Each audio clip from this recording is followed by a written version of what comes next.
Recently, at this quiet, unassuming little Pizza Hut, an interesting pizza discovery took place. Whoa! We've created the new Ultimate Lovers Pizzas from Pizza Hut. Our Lovers Pizzas now with cheese once, twice, 3, 4, 5, 6 kinds of luscious cheese, and 6 kinds of seriously satisfying meat toppings, or 5 garden veggies, or 2 layers of zesty pepperoni. And you'll discover it's not $12.99, it's only $8.99. $8.99. The new Ultimate Lovers Pizzas, only from Pizza Hut.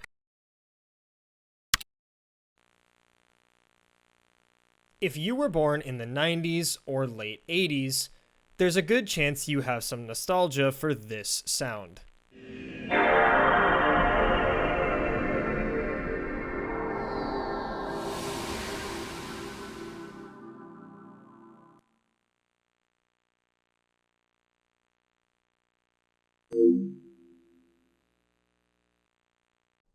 This sound defines an era of gaming for the crowd of kids that grew up on the PlayStation 2. The only other sound that might hold just as much nostalgic value is the sound that comes after, from the game you put into the console.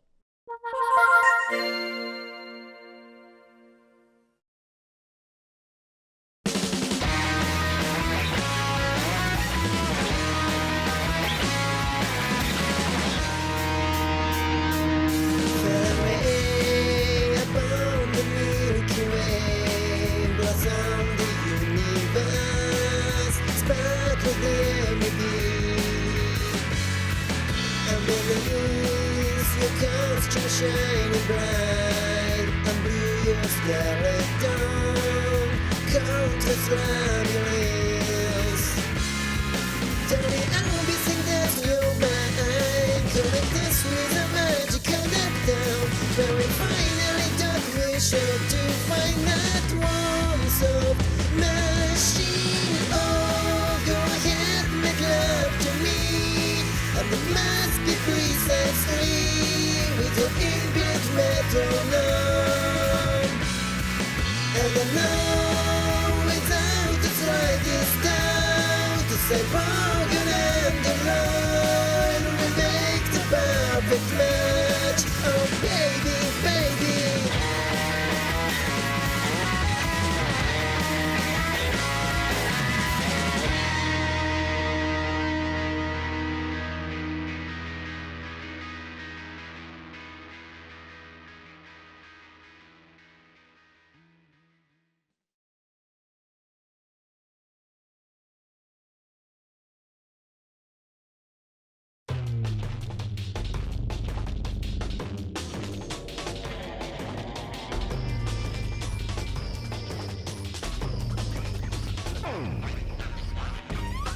Before they went on to create NanaOn-Sha, setting in motion not only a popular rhythm game franchise of the 2000s, but also creating an onward ripple effect in rhythm games resulting in the massive popularity of Osu, Ines made Gitaroo Man.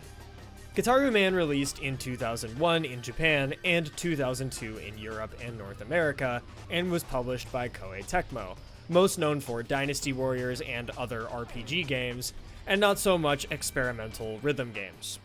After the title screen loads up, the game starts with a bang. Gitaroo Man. Oh yeah. As this era of rhythm games was very early in the genre's existence, we tend to see a lot of experimental gameplay early on in the rhythm game genre. Gitaroo Man is no exception, featuring battle-style presentation and 2 different unique types of gameplay. Essentially, the game is split into offense and defense, with offense involving both charging and attacking. Charging and attacking take on the same gameplay, wherein the player must use the left stick to follow the on-screen track and the circle button to input when the notes pass over the receptor. This is surprisingly complex even at the most basic levels, and gets pretty insane at the later ones. The charging mode is used to fill up your health bar at the beginning of the stage, meaning your performance in this section of the level gives you more leeway during the actual attacking and defending modes. As for defending, it's an entirely different mode of gameplay, and something much closer to normal rhythm game gameplay. The receptor remains at the center, same as in offense mode, but instead notes corresponding to the face buttons fly in towards the center and need to be pressed to defend against them. Despite the name of defending, you can also take damage in attack by just missing. So it's really super punishing gameplay, especially if you don't get a lot of health during charge, which is only at the beginning of a song. As you'd expect, if you run out of life, you game over, and have to start the song from the beginning. And this isn't your standard arcade rhythm game song length. The songs are pretty long, and losing at the end means a long run back to try the section you failed at again. Aside from gameplay, the visuals of Gitaroo Man are very distinct. Worth mentioning here is the artist, Mitsuru Nakamura. Operating under the pseudonym 326, Nakamura provided the iconic visual look of Gitaroo Man, which is extremely stylized and really helps provide a lot of visual identity to the game. Honestly, the visuals and animations in this game are kinda like, actually insane. Curse you, Gitaroo Man! I'll fight you myself. My armored guitar will blast you to smithereens. Eat this! No! You can do what you want! You can indeed. Silence! Silence yourself, Zoe. Go home. Go home?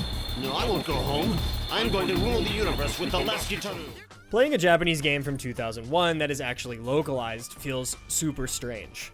10 or so years after this was released, strange Japanese video games were often just not localized at all, and now in the current day and age, pretty much all notable Japanese releases are localized to at least English, and games of this sort of weird small scope just sorta don't exist. It's kinda crazy to look back on this small weird Japanese game that just came out in the US and EU for some reason, with a whole dub and everything. Gitaroo Man's progression is entirely based on the story and follows you 1 through 10 stages. Because of the relatively short runtime, near the middle of the game the difficulty ramps up fast.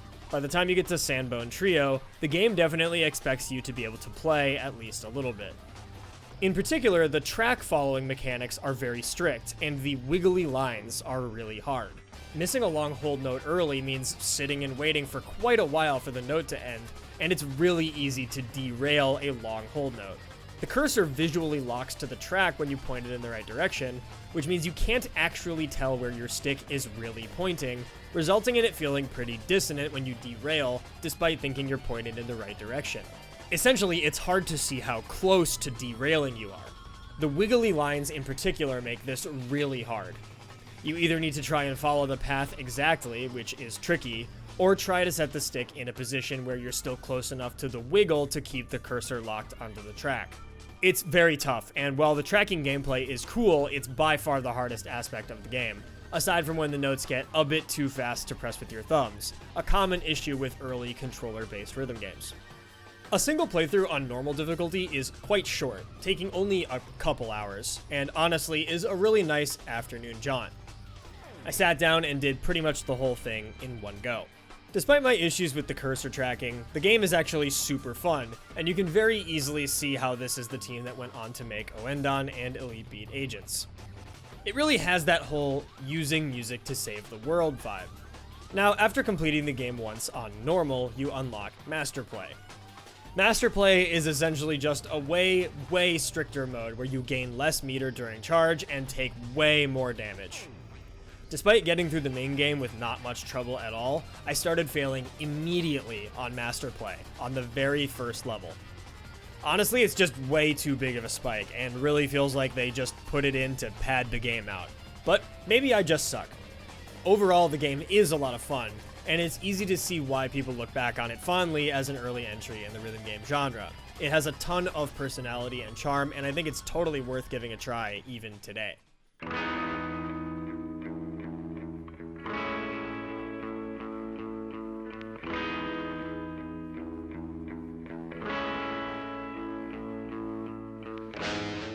Gitaroo Man has taken on somewhat of a cult classic status today, often praised for its unique art style and gameplay, though the length is often a sore spot. Chris Schilling of Eurogamer points out that the acoustic song, the legendary theme, used in the middle of the campaign, is the first time Ines used an emotional song to create a narrative breakpoint in a rhythm game, something they'd go on to do in other games they made, like in Elite Beat Agent's famous Christmas level. After Gitaroo Man, as previously mentioned, Ines went on to make Oendan and its sequels, leaving Gitaroo Man behind. There was technically a second version of Gitaroo Man that came out on PSP called Gitaroo Man Lives, but this is just a port of the original game with a small amount of content added. Hardly enough to be called a sequel, I think. In 2017, Ines would return to the scene alongside another developer to reveal Project Rap Rabbit, a collaborative project to return to the rhythm game genre. This Kickstarter, unfortunately, was heavily criticized for having no actual gameplay, just a mock-up, and no music. The performance of the Kickstarter showed, with it barely clearing about 20% of its actual goal. As such, the game was put on hold until further funding could be secured, but it's been 8 years since that happened with no sign of the project resurfacing at all. I think it's pretty safe to say the project has been canceled. But aside from, the Black Eyed Peas experience, a bunch of other karaoke games on the Xbox 360 under the series titled Lips, and an insane hybrid of House of the Dead and Oendon called Demon's Score. Quick aside, look at this composer list. This looks actually insane. Their attempt at Project Rap Rabbit would be the company's last project to date. Ines rebranded to Leona Interactive in 2020, but has not released any games under that name. 326 went on to not work on any more video games, but did work on a short animated series based on video games called Dot Bit Retro, which seems to just be up on his YouTube channel if you want to see some more of that amazing art style in action.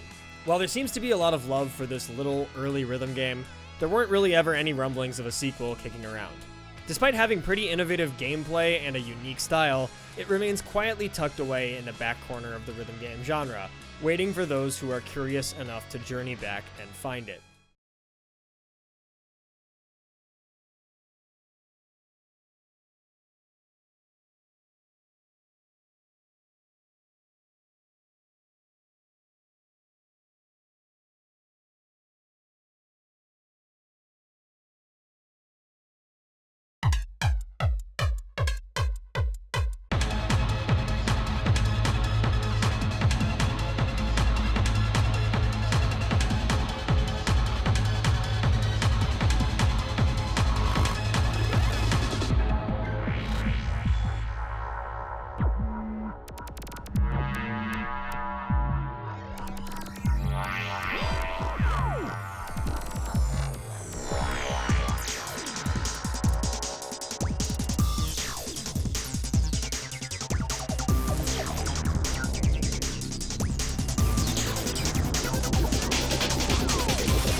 While Japan was doing their thing, overseas some Western developers took it upon themselves to start innovating in the rhythm game space as well. Enter Harmonix, a Massachusetts-based video game developer with a focus on music and rhythm games. After a brief stint working on non-video game products, they reformed as a video game studio and created Frequency. Frequency was Harmonix's first video game they ever made and was published and funded by Sony. The game opens with this awesome cyber rave video giving you a great idea of the general tone they're going for. Honestly, I love this video so much, and it captures such a turn of the Millennium vibe with all the people dancing in this futuristic club. I love it. I want to go to this now in 2025. The game has you select between easy, normal, and expert, and there's some slight differences in each difficulty, like the number of songs available. There are actually more songs available on the harder difficulties. Basic gameplay of Frequency involves the octagonal tunnel where the 8 lanes are placed. Each lane corresponds to a certain part of the song you're playing, whether that's vocals, synth, guitar, drums, what have you. if you successfully play a phrase, that part of the song will continue playing on its own, meaning that if you're performing well, you'll slowly piece the song together as all the parts play at the same time. In reality, it plays out a little different than that, though. At certain checkpoints, the song tracks essentially reset, disabling most or all of the audio tracks again. When you're performing well, you'll be back up and running again in no time, but if you're struggling to play the chart, you might have some long periods of time where very little of the song is playing at all, which can be a little jarring, especially early on where you might not even get all the tracks up and running in the first place.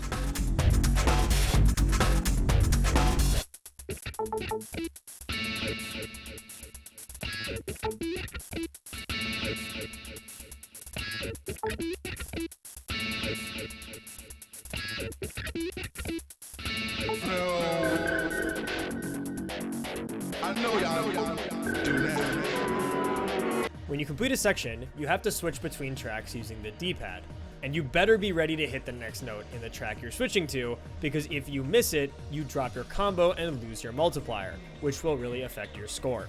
This encourages you to look ahead to the lanes you're switching to so that you're ready on the switch to hit the next upcoming note. This feels really great when you're chaining sections together, but a lot of times you'll just eat a miss or have no nearby lanes entirely, causing you to be essentially forced to break your combo. This makes the chain mechanics very strict and punishing. I don't think it's so bad to pass a song, but scoring well is a whole different story, and we'll come back to that later. The control scheme is also particularly unique.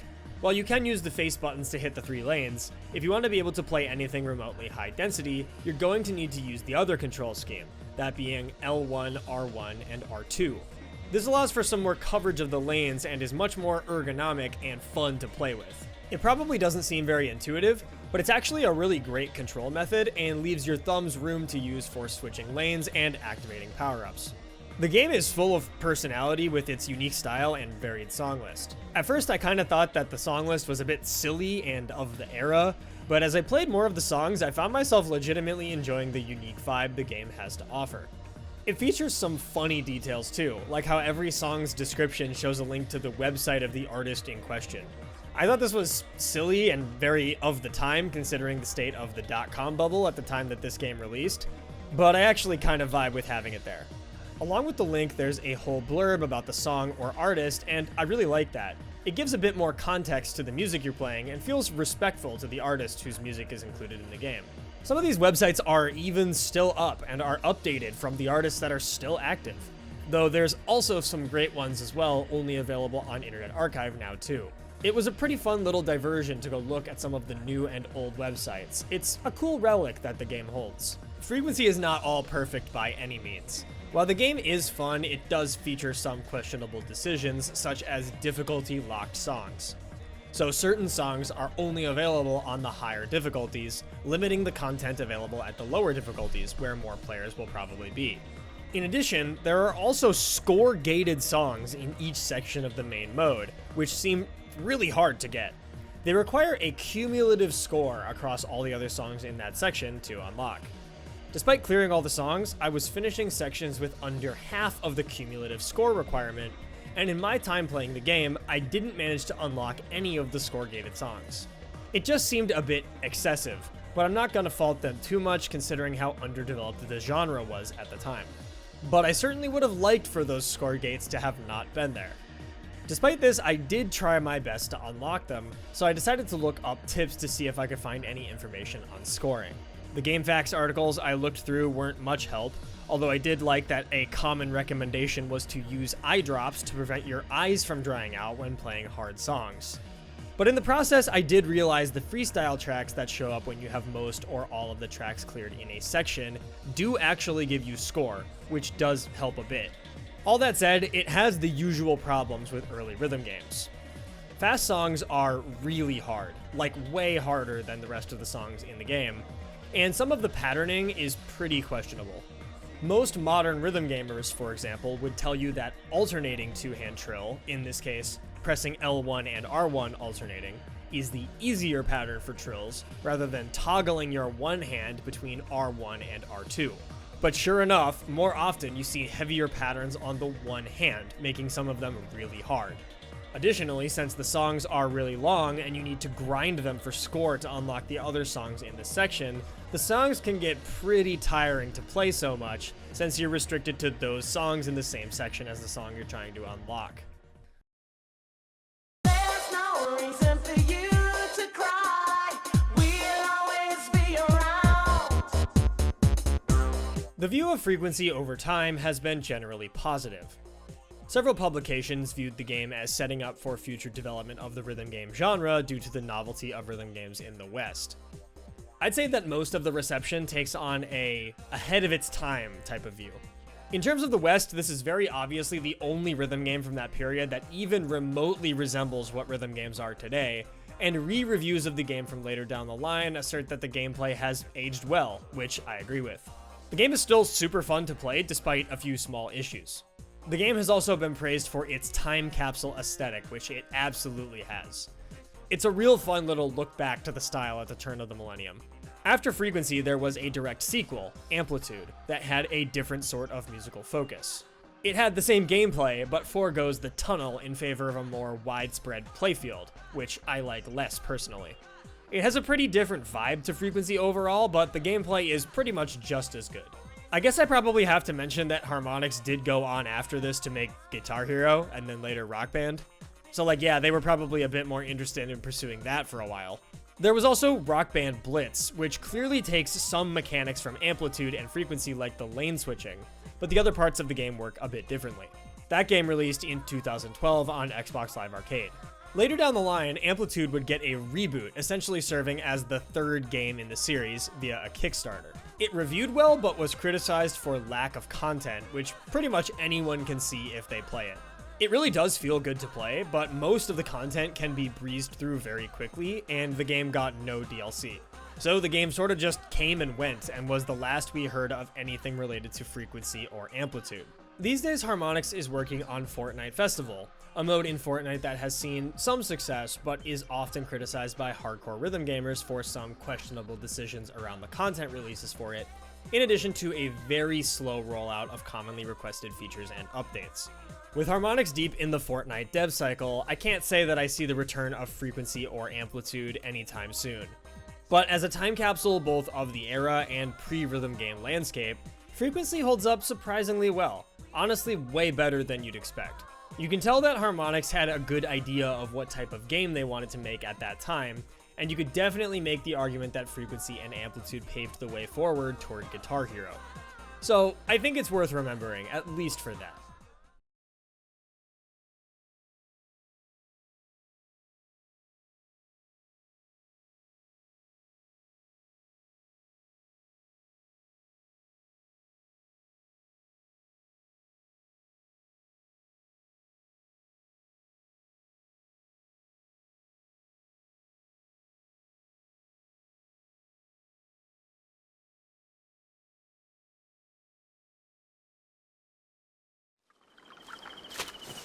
どんな文字でも見事じゃ。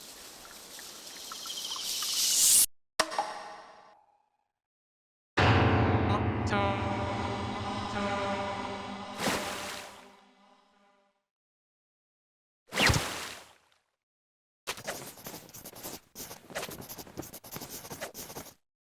ゲームにしちゃう。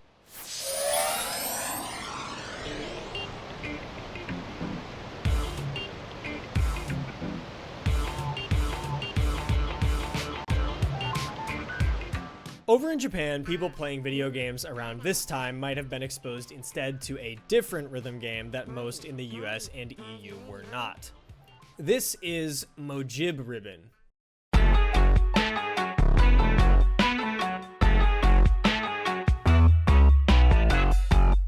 Mojib Ribbon was created by NanaOn-Sha, the same company that made Parappa the Rapper. NanaOn-Sha is probably the company that can lay claim to being the originators of the entire rhythm game genre due to Parappa, and they were busy innovating in the genre in the late 90s and early 2000s. While NanaOn-Sha is certainly most known for creating Parappa, their next best known game is probably Mojib Ribbon, which came out shortly after Parappa in 1999. While Mojib Ribbon had a few songs of its own, the main draw of the game was that you could put your own music CDs into the PlayStation and have it automatically generate charts out of them. This feature worked dubiously well, as you might expect.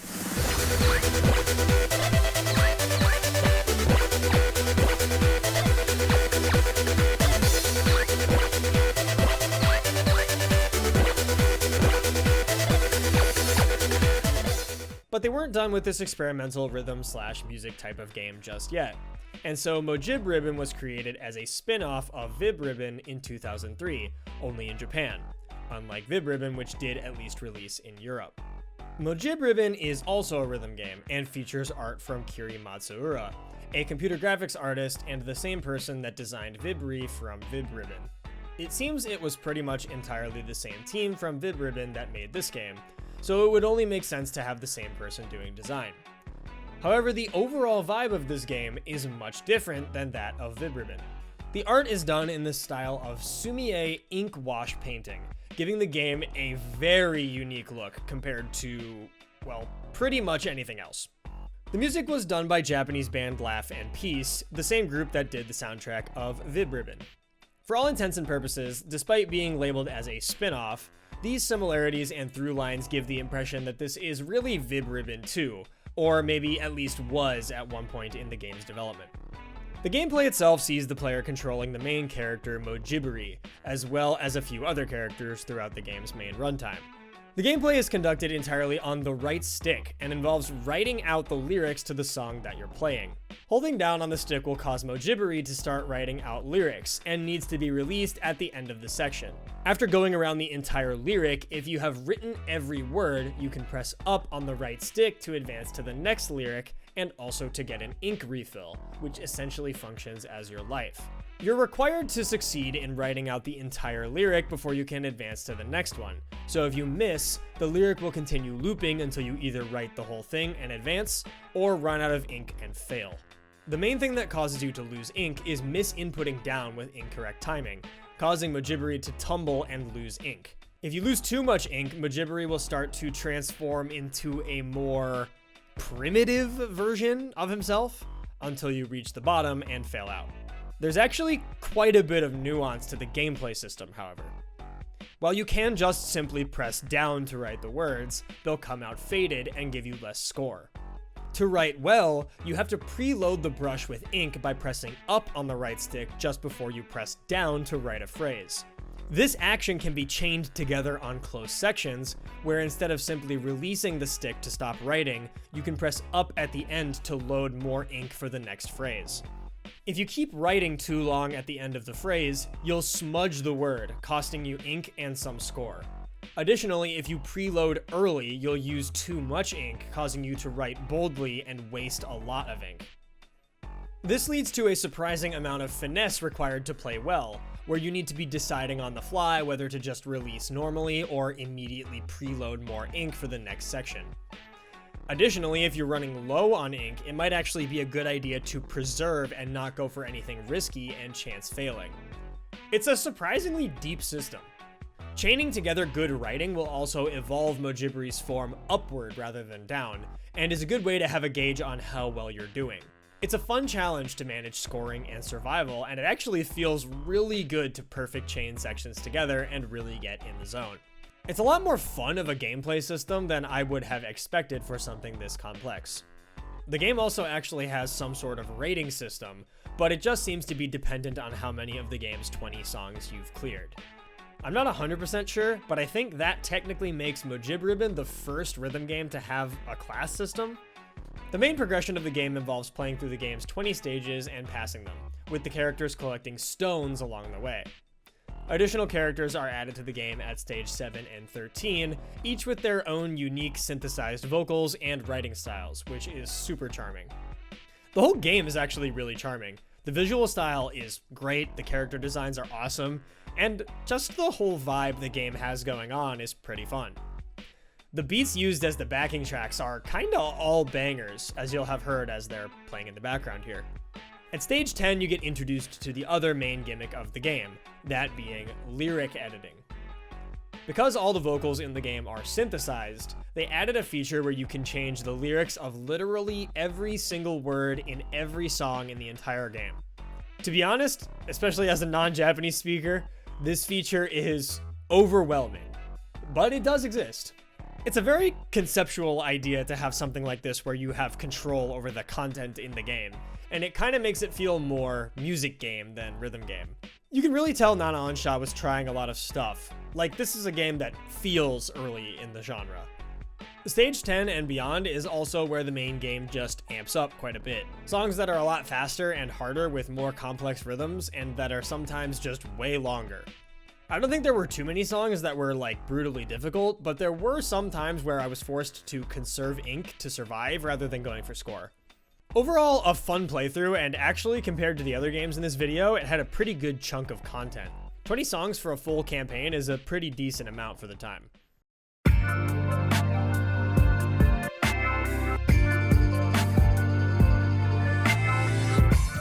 After Mojib Ribbon released, NanaOn-Sha was apparently trying to get the game localized in the US, but that never happened. I'm sure they're still working hard on it. Mojib Ribbon did technically get a sequel, Vib Ripple, but it's not a rhythm game. While it does feature the return of Vibri, it's a totally different type of gameplay, and honestly, I'm not really sure what the hell is going on here.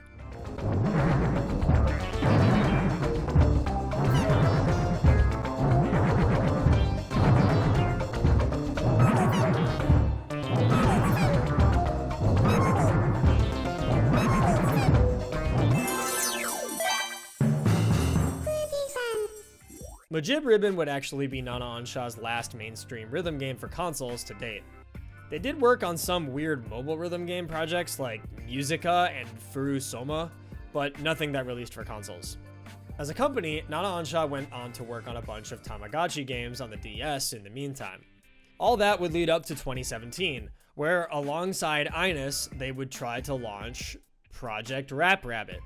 That's right, it was NanaOn-Sha that was the other developer working alongside Inus to get Project Rap Rabbit funded.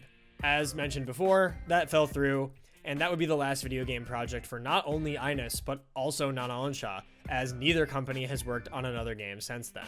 NanaOn-Sha as a company is still active, but it is a little sad to see how long it has been since the literal creators of the modern rhythm game have contributed to the genre.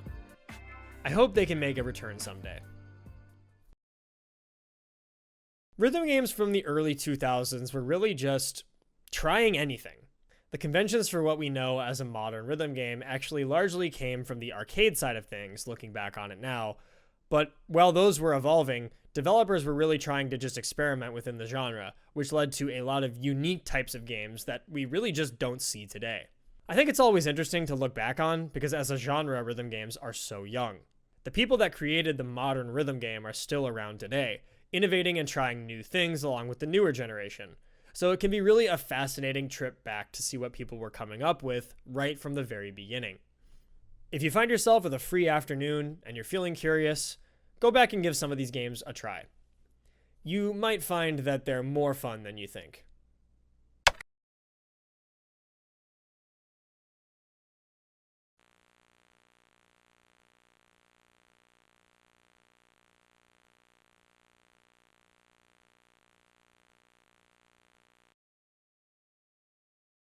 Thanks for watching, and thanks so much to my supporters on Patreon. Check out my Twitter, Twitch, and community Discord. Links are in the description below. If you like this video, don't forget to like and subscribe, and I'll see you guys next time.